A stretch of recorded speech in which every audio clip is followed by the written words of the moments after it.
Oke, berikut saya akan menjelaskan cara pengisian dari aplikasi manajemen keuangan untuk budidaya ayam pedaging atau unggas pedaging ya. Jadi bisa untuk bebek, bisa untuk itik, bisa untuk puyuh.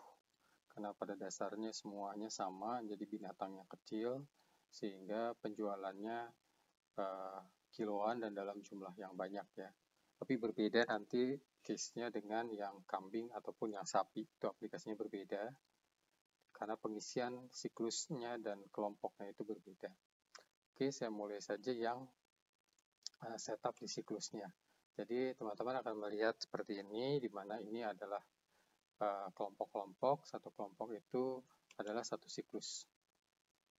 Dan mungkin kalau untuk ayam kita ketahui bahwa siklusnya pendek-pendek, jadi ini kelompok 2 dan 3 adalah bisa diisi sebagai siklus lanjutan atau bisa diisi sebagai siklus yang kurang lebih sama tapi berbeda area atau berbeda tempatnya.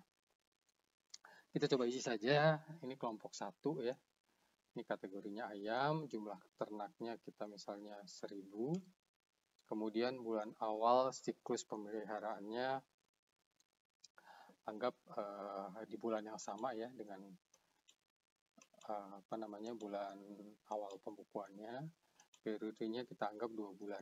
Nah, jadi kalau periode nanti kita bisa isi apakah itu 2 bulan atau 3 bulan tergantung jenis ayamnya. Kemudian persentase kematian kita misalnya bisa isi 6%. Kemudian di sini ada target produksi satu siklus. Jadi di sini ada 4 tingkat ya. Ayam dari 0 sampai 1 kilo hingga sampai 3 sampai 4 kilo. Ini bisa dirubah. Bisa diedit misalnya kalau ternyata lebih gede atau sehingga rentangnya bisa lebih lebar atau mungkin salah satu rentang dibuat lebih lebar. Di sini kita bisa misalkan menargetkan bahwa kita akan menjual ayam yang beratnya antara 2 sampai 3 kilo. Anggap aja jumlahnya 950. Atau anggap tadi kematiannya yang persentis dari 940 ya. Kemudian kompos, kalau misalnya komposnya kita mau jadikan uang juga, kita ini buat dalam satu siklus kira-kira produksinya berapa. Kemudian target dari harga ayam yang dijual. Di sini kita bisa masukkan misalnya harga ayamnya, ya kita ketik saja misalnya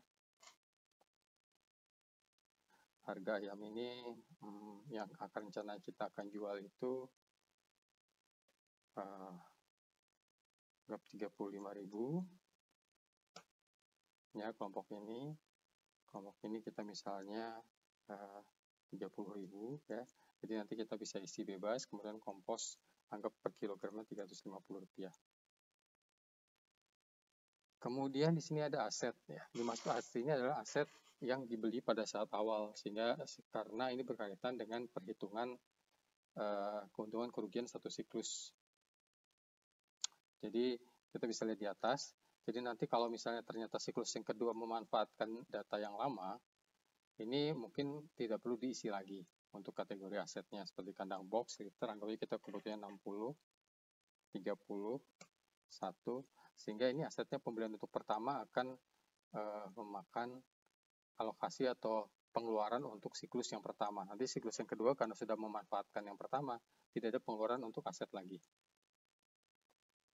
Ini kita bisa masukkan kemudian harganya. Anggap ini 35.000 per meter persegi, 90.000, peralatan 1 juta. Oke, ini sudah muncul angka totalnya untuk aset. Kemudian bagian biaya pemeliharaan atau operasional. Karena ini untuk ini ayam pedaging ya, jadi yang dibeli di OC itu adalah nanti yang dijual juga. Jadi maksudnya dia adalah kepersediaan bukan sebagai aset dan bagian dari operasional dari siklus ini. Jadi kita beli 1.000 ayam. Kemudian biaya pakannya selama satu siklus adalah sekian. Ada vitamin, obat-obatan misalnya ini per 1 ekor. Kemudian ini per 1 bulanan maksudnya nanti ya. Kemudian ini butuh 2 orang. Nah, kemudian harganya kita bisa tulis di sini, misalnya kita beli DOC harga 5.000, 9.000, pakannya 8.000 per kilo. Ini vitamin 1,5 juta. Jadi anggap untuk satu set, jadi satu ekor ya. Jadi maksudnya ini mungkin lebih satuannya biar tidak menggunakan satu pack ya, satu pack untuk keseluruhan 1.000 ayam. Ya, ini juga bisa nanti dirubah jadi satu pack agar tidak membingungkan. Kemudian di sini listrik dan air anggap satu siklus butuh 500.000. Tenaga kerja per bulannya 750.000 per orang kali 2 ya, misalnya kalau 2 orang. Sehingga totalnya kita akan bisa mendapatkan total pengeluaran untuk satu siklus ayam pedagang adalah sekian. Sehingga kalau kita lihat ke atas, kita dapat keuntungan tidak terlalu gede, 1,5 juta dalam 2 bulan. Tapi yang perlu diperhatikan adalah yaitu tadi, pada saat bulan berikutnya itu karena asetnya sudah tidak perlu beli lagi, maka berarti akan ada pengurangan sekitar 3-4 juta, hampir 4 juta, sehingga ada tambahan keuntungan menjadi 5 juta untuk siklus kedua dan seterusnya. Ya, asumsinya tadi kematiannya sekian, dagingnya kilonya sekian, ya itu asumsinya. Kemudian setelah kita selesai setup siklus budidaya, kita bisa menyisikan harga ya. Harga ini kita sebenarnya bisa menjual dalam ekor atau dalam kilogram. Kalau kita menjual dalam kilogram, maka kita perlu memberi konversi dulu. Satu ayam itu kalau dijual dalam kilogram itu kira-kira dapatnya berapa kilo. Jadi 1 kilogram itu sama dengan berapa ekor ayamnya. Hasilnya kalau ayamnya beratnya, satu ayam berat 2 kilo, berarti 1 kilogram ayam itu sama dengan 0,4. Jadi dibagi 2,5 ya. Ini sama dengan 0,4 ekor ayam. Ya, ini keperluannya untuk perhitungan keuangannya nanti dan perhitungan stoknya. Kalau jual ekor ya jelas konversinya 1. Kemudian nanti kalau ternyata ayamnya yang beratnya dijual adalah beratnya 1,5 kiloan, itu nanti asumsinya 1 kilonya itu adalah konversinya sama dengan 0,67 ekor, jadi lebih besar. Ya. Di sini nanti kita bisa isikan harga yang kita ingin jual berapa. Misalnya anggap di sini 22.000 ya. Sini 44.000, 35.000, 17.500, 500. Ya, ini bisa diisi kemudian alternatif berikutnya ini 25.000, ini misalnya 24.000 berikutnya. Bisa diisi seperti itu dan harga ini nanti akan jadi patokan di bagian penjualan. Jadi pada saat kita menjual nanti kita bisa memilih golongan harganya, golongan harga berapa untuk memunculkan harga jualnya tadi secara otomatis di sini.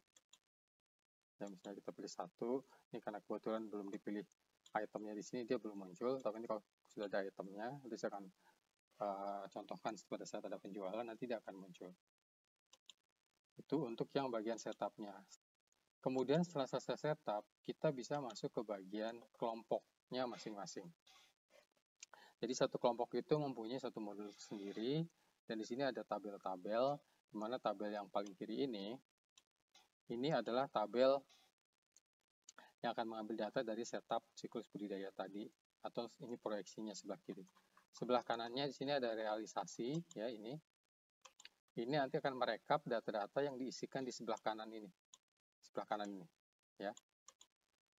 Kemudian ini data rekap per bulan, jadi ada saldo. Ini ayamnya kan terbagi 4 nih, ada kompos 1.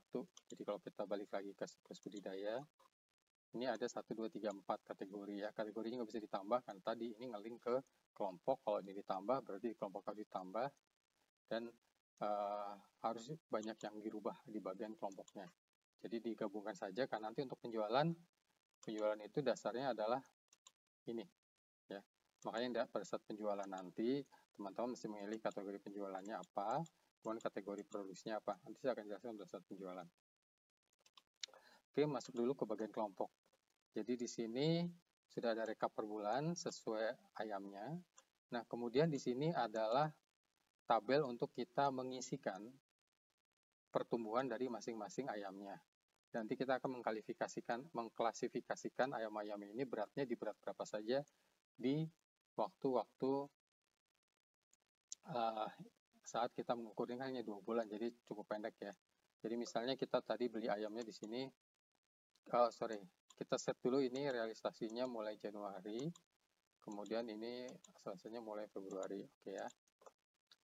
Jadi nanti di sini kita bisa isi. Coba perhatikan, ini mengisi target dulu, misalnya ayamnya pertama tadi 1000 dari di awal ya. Coba perhatikan ini nanti akan ada hubungannya dengan ayam. Agar perhitungan bisa keluar, nanti kita harus mengisi data di bagian biaya pemeliharaan di sini ya. Jadi ini ada tabel biaya pemeliharaannya, ini rekap berdasarkan data pembelian. Nanti datanya bisa diisikan di sini, ayam-ayamnya sesuai perkembangan pertumbuhannya. Ini kita proyeksi pertumbuhannya, sebagai contoh ini 1000. Kemudian kita bisa mengisi aja ini 1000. Maksudnya 1000. Ya. Ini isian 1000, kemudian kita bisa hitung misalnya setelah 2 minggu dia berubah 900 ada di klasifikasi ayam 1-2 kilo ya. Kemudian nanti di sini sudah ada 800 di klasifikasi yang 2-3 kilo. Jadi kalau gitu di sini ada 100, bisa ditulis seperti ini ya. Ini total masih 900. Jadi ini dipastikan nilainya sama ya. Ini kan 1000 nih totalnya. Jadi misalnya di sini 100 masih di sini ya. Sini misalnya totalnya sekarang jadi 1000 ya. Ini silahkan nanti dibuat proyeksinya sesuai yang teman-teman asumsikan ya. Jadi ada tabel proyeksi pertumbuhan di sini untuk monitor pertumbuhan nanti pada saat realisasinya apakah sesuai dengan proyeksinya, lebih cepat atau lebih lambat. Oke. Kemudian kita bisa masuk mulai ke bagian ayamnya. Perhatikan di sini ada 1, 2, 3 ya, 4 tabel. Tabel ini adalah saling menjumlahkan. Jadi menjumlahkan itu dalam artian ini adalah ayam itu tidak boleh, misalnya gini, kita isi di sini masuk ayam kategori ini ada 1000 ya. Jadi berbeda sama proyeksi ini ya. Kemudian nanti di sini kemudian kita isi 1000 lagi. Perhatikan saldonya menjadi 2000.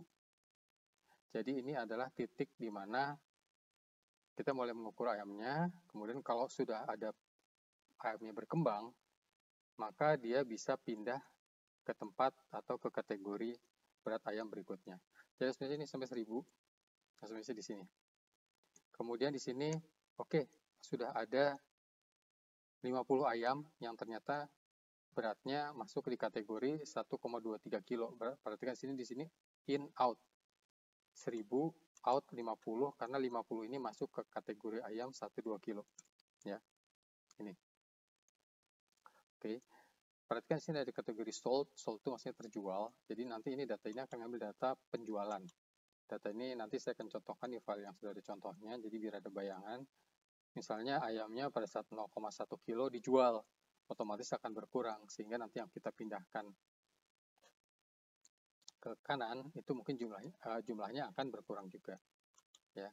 Ini sama, misalnya sekarang outnya, ini sekarang begitu hari berikutnya sudah ada 300 nih, yang beratnya sudah berubah dari 1 kilo udah naik ke kategori 1,2 kilo. Berarti di sini nambah 300. Ya. Jadi perhatikan di saldonya muncul, di sini yang saldo ayam 0,1 kilo berkurang, kemudian yang 1,2 kilo bertambah. Demikian juga sama ini. Kalau ternyata nanti ayamnya sudah masuk ke kategori berikutnya, misalnya ada 100 lagi yang berubah, dia masuk ke kategori ayam yang 2-3 kilo. masukin 100 di sini. Sehingga saldonya menjadi bertambah di sini. Demikian juga seterusnya. Ya. Jadi jangan ditulis kemudian di sini 50 ya. Lihat berbeda. Jadi kalau sama ya kosong aja. Karena saldo ini akan menjumlahkan. Ya. Oke. Jadi tujuannya adalah nanti di sini ada proyeksinya, ini sebagai membandingkan dari tabel yang proyeksi dengan tabel ini. Jadi tadi kan ya, ada targetnya adalah di sini ada 800 yang ayam 23 kilo. Nah, ini bisa dibandingkan langsung dengan saldonya. Ayam 23 kilo di sini. Di sini nanti bisa dibandingkan langsung. Apakah sesuai proyeksi dengan realisasinya. Kemudian di sebelah kanan ini ada kompos ya. Perbedaannya adalah kompos ini kan tidak bertambah berkurang. Jadi ya kita bisa isikan saja produksi hariannya. Misalnya 50 misal ya. 50 lagi ya. 60. Dan ini juga tidak harus ditulis setiap hari. Jadi kalau mau ditulis sebulan ada 300 ya tulis saja langsung sebulan 300. Tidak perlu ditulis setiap hari.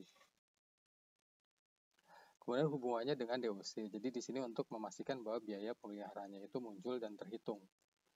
Jadi angka yang di sebelah kanan ini ada DOC pakan, ini nanti saldonya akan muncul berdasarkan data pembelian. Jadi kalau nanti teman-teman bisa lihat cara pengisian di bagian pembelian, itu di bagian kanan ada alokasi per kelompok. Ya, angka ini nanti yang akan ditarik dan menjadi referensi di kelompok ini di saldo bagian kanan. Ya. Oke, jadi asumsinya paling mudah adalah nanti pada saat sudah membeli 1000 ayam, kita bisa taruh di sini 1000 ya. Ini masih minus 1000 karena belum ada pembeliannya. Tapi nanti kita kalau sudah pembelian diisi di sini 1000. Nanti saya akan gunakan file contoh yang sudah ada isiannya.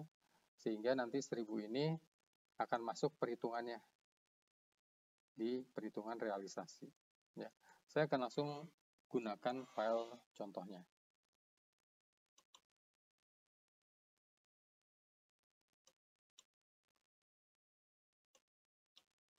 Oke, ini file contohnya. Di sini sudah terlihat ya. Nanti teman-teman juga bisa membuka file contohnya. Jadi di sini ada ayam awalnya 1000, kemudian ada yang mati saat perjalanannya bisa diisi yang mati di sini. Ya. Oke, kemudian kita bisa lihat ke bawah sama ini keluar 700, masuk di ayam kategori ini 700, kemudian ada yang mati lagi 10 sehingga saldonya berkurang. Ya. Kemudian di sini bisa dilihat ini ada ayam yang terjual jumlahnya 340, langsung berkurang stoknya dari 900 jadi segini. Ya, karena tadi mengambil data dari penjualan. Kalau kita lihat data penjualan ini yang sudah diisi ya. Nanti sudah terlihat ada ayam yang terjual 100 dan 300. Iya betul 100 dan 300. Sehingga ada 400 ayam terjual. Kategorinya di atas 2 kilo. Dan ini karena kita sudah isi. Perhatikan ya. Tadi dia berubahnya adalah ini ayam dijual kilogram, ini ayam dijual ekor. Maka jumlahnya di sini adalah 300 ekor ditambah 100 kilo kali tadi proyeksinya berapa 0,4. Jadi ada sekitar 40 ayam yang dijual secara kiloan. Makanya tadi angkanya 340 kalau kita lihat di sini. Ini kalau kita lihat di sini ada penjualan ya 340 karena tadi ada jual 300 secara ekor dan 40 jualnya secara kiloan. Oke, kemudian tadi adalah ayamnya di sini. Ini kita bisa isi diusi 1000 ekor ya kita tulis ini 1000. Kemudian di sini pakan secara kilogram. Misalnya pakan juga sama, kita bisa isikan harian kalau kita ingin monitor harian atau mingguan, jadi rekap mingguan atau isi secara bulanan. Asumsinya kalau secara bulanan yaitu ada 200, anggap itu 200 misal ya contoh ya. 200 itu untuk 2 bulan. Cuma pertanyaan dicek lagi, tadi satu siklus butuh berapa jumlahnya? Jadi satu siklus itu untuk pakannya butuh 1750. karena satu siklusnya adalah 2 bulan, otomatis per bulannya kurang lebih butuh sekitar 900. Jadi ini hanya cukup untuk 1 minggu. Nah, kita bisa isi ini, jadi kalau tiap minggu beli, kalau belinya langsung untuk 2 bulan, jumlahnya akan berbeda, tinggal isikan di bagian kilogramnya, nanti itu pembelian untuk 2 bulan, sehingga kita bisa mengurangi saldo di sini dengan mengisikan angka di sini. Dan tadi tidak sesuai tanggal. Jadi saldonya berkurang, dan perhatikan di sini, ini sesuai tanggal-tanggal yang kiri ini. Ya, sesuai tanggal yang kiri ini. Dan seperti yang saya sampaikan, ini tidak harus real bahwa tanggal itu ngasih itu harus ngisi itu, enggak. Jadi kalau tujuannya hanya untuk mencatat keuangan, ya pastikan saja angkanya ini kemudian saldonya menjadi 0. Ya kalau ada sisa, bukan kemudian sisanya jadi bagaimana, ya bisa dimasukkan di sini, berarti anggap pemberian makanannya terlalu banyak, atau ya di-adjust di sisi pembelian tadi, bahwa alokasinya berubah nih. Alokasinya dari tadinya dari kelompok 1 bisa ke kelompok 2. Nanti setelah angka-angka itu muncul, kemudian ada penjualan, angka realisasinya akan muncul di sini, dan teman-teman akhirnya bisa melihat bahwa secara satu siklus penjualan ayam pedaging ini menguntungkan atau belum menguntungkan. Ya, demikian untuk cara pengisian siklus budidaya di bagian pengisi tetapnya dan pengisian per kelompoknya.